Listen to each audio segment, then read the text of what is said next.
everyone. So let's begin another head, or we can say another important part of taxable income. This is income from house property.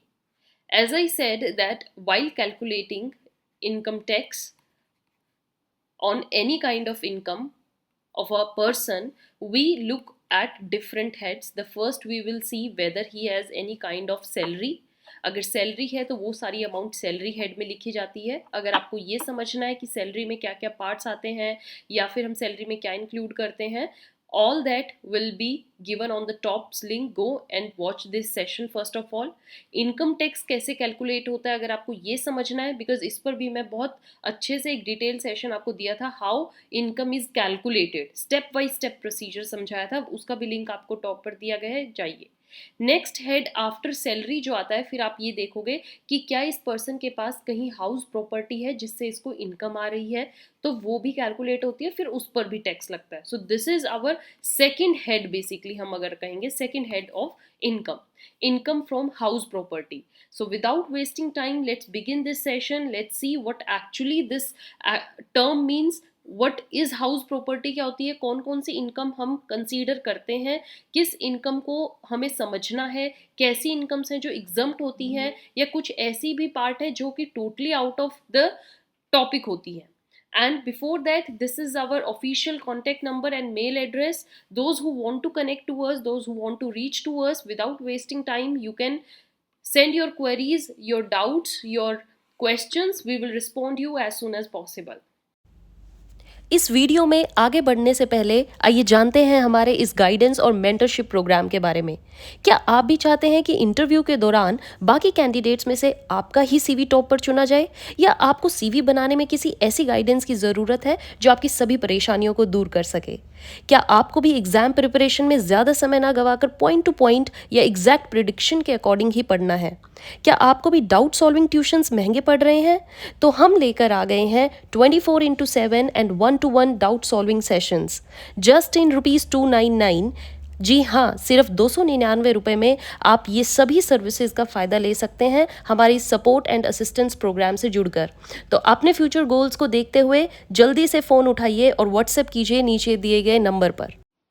तो आइए समझते हैं सबसे पहले income from house property क्या होती है. सबसे पहले जो भी इनकम आपके हाउस प्रॉपर्टी से आएगी वो टैक्सेबल होती है, उस पर टैक्स लगता है.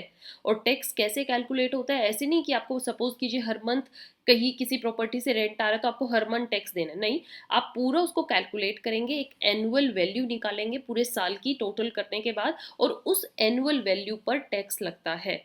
अब यहाँ पर जो हम बात कर रहे हैं इनकम फ्रॉम हाउस प्रॉपर्टी, तो ये सबसे पहले समझना है कि हाउस किसे बोला गया है. तो here house means any building, कुछ भी ऐसे particular place, we can say building. Building का ये मतलब नहीं स्टोरीज होनी चाहिए, मल्टीपल स्टोरीज, नो. एक constructed we can say a house with a single floor also. So a house means a building used for residential or commercial purpose. आप उसको residence purpose से यूज कर रहे हो या कमर्शियल पर्पस से use कर रहे हो, उससे पैसा आना चाहिए और उसको हम हाउस बोलेंगे, वही इनकम टैक्स में लगेगी. कुछ और बातें जो आपको समझना है, या फिर हम इसको कह सकते हैं फीचर्स या कंडीशंस फॉर चार्जेबिलिटी. अगर आपको वो इनकम पर इनकम टैक्स चार्ज करना है तो ये ज़रूरी बातें होंगी, ये कंडीशन फुलफिल करनी होंगी इनकम डिपार्टमेंट को, इनकम टैक्स डिपार्टमेंट को, टैक्स ऑफिसर्स को. अगर वो ये बातें प्रूव कर पाए तभी वो उस पर्सन से टैक्स ले सकते हैं. सबसे पहले property should consist of any building या फिर land appurtenant thereto. Building suppose कीजिए, इस पिक्चर में देखिए ये बिल्डिंग और इसके आसपास जो लैंड होती है, ऐसा तो नहीं होता बिल्कुल मिला के सारी बिल्डिंग्स होती है, आसपास भी होती है. जैसे वी कैन से पार्किंग की थोड़ी ज़मीन छोड़ दी है, साइड में एक प्लॉट छोड़ दिया है, ठीक है, उस पर वी कैन से कोई शेड बना हुआ है, शेड के नीचे उन्होंने कोई स्टैचू बनाई है. तो ये सब क्या है, एक लैंड जो उसके साथ जुड़ी हुई है या फिर बिल्डिंग.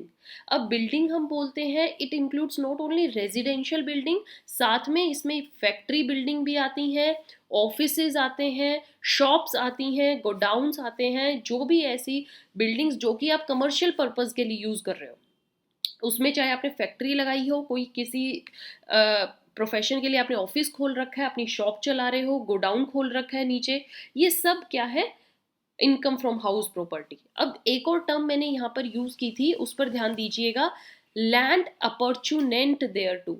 लैंड अपॉर्चुनेंट का मीन्स है यहाँ पर, सॉरी मैंने अपॉर्चुनिटी लिख दिया है, it means appurtenant, the same spelling.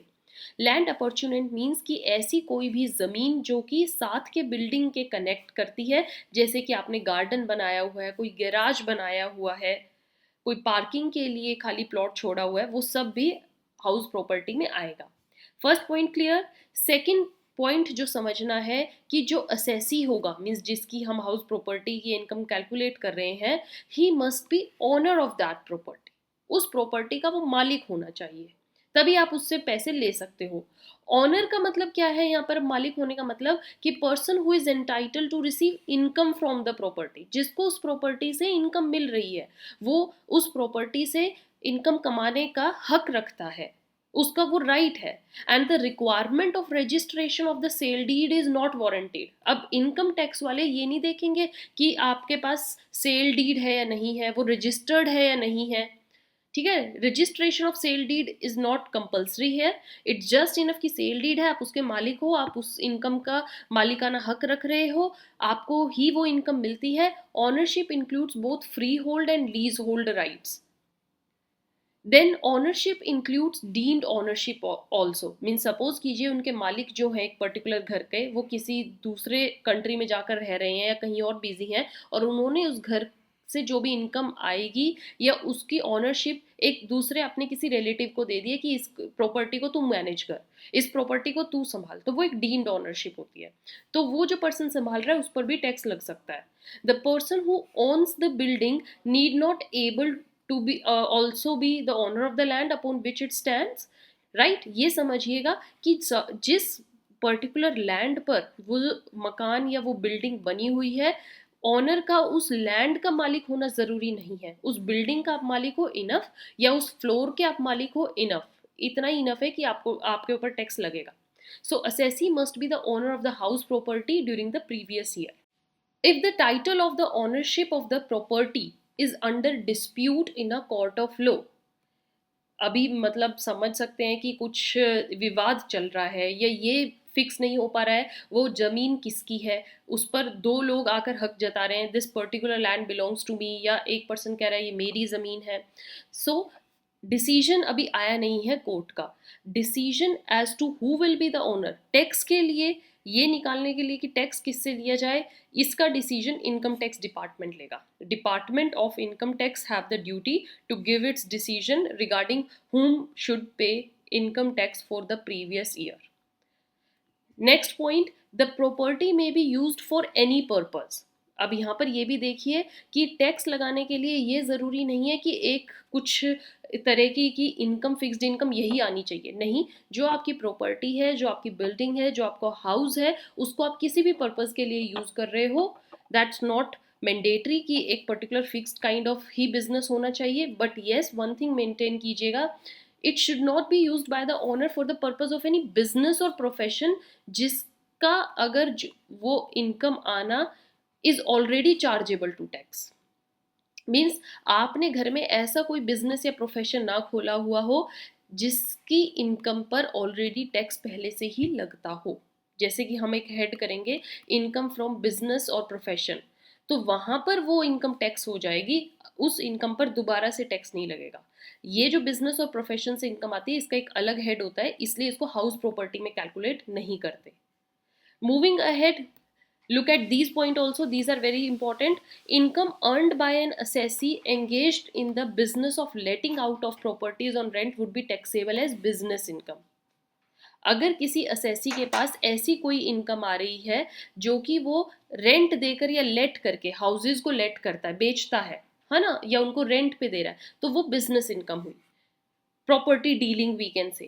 Then annual value of house property will be charged under the head income from house property.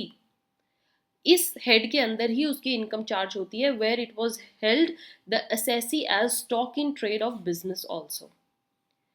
After moving to the point last we have, however जो annual value होती है property की वो आपकी कब होनी चाहिए? अगर सपोज कीजिए आपका इस साल मकान बना है, इस साल आपने बिल्डिंग रेडी की है, तो एंड ऑफ द ईयर में आप क्या टैक्स पे करोगे? इसी साल तो अर्न करी है, सो उस साल आपको कुछ नहीं देना है. It will be treated as nil for that period for 1 year of the and.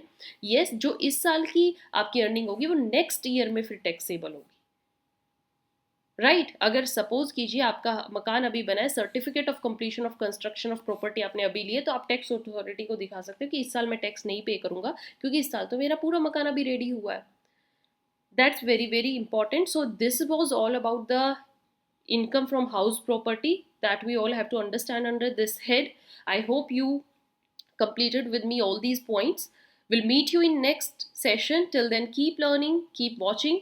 We are there to solve all your doubts. You can send your queries to us. Follow us. Don't forget to subscribe again. Have a nice day. Thank you.